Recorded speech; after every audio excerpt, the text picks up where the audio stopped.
राधे राधे दोस्तों, आज हम सुनाएंगे बछवारस की कथा, जिसे औगादस कथा भी कहते हैं। एक राजा के 7 बेटे और एक पोता था। एक दिन रानी ने अपनी बहू से कहा कि गाय और गाय के बछड़े को संभाल कर रखना। धान धारणे उसके गाय और बछड़े का नाम था। सास के समझाने के बाद भी बहू ने बछड़ा विनस गया और राजा के सब कुएं तालाब सूख गए। तब रानी ने बहू को पीहर भेज दिया और उसका बेटा अपने ही पास रख लिया। 1 साल तक उनके तालाब और कुओं में पानी नहीं आया।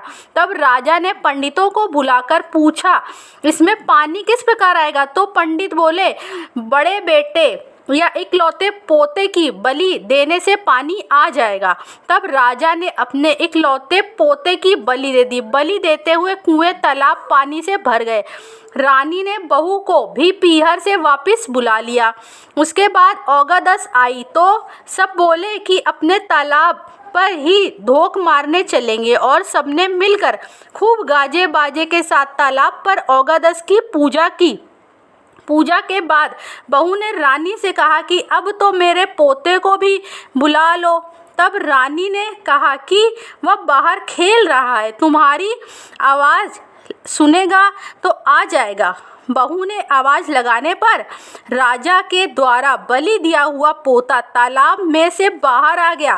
तालाब से बाहर आते देखकर सास बहू एक दूसरे को देखने लगी और बहू ने बाहर खेलने वाली बात पूछने लगी। सास ने बलि वाली सारी बात बताकर बहू से कहा कि ये तेरे भाग्य का है। औगादस माता ने सत रखकर तेरा बेटा वापस दे दिया।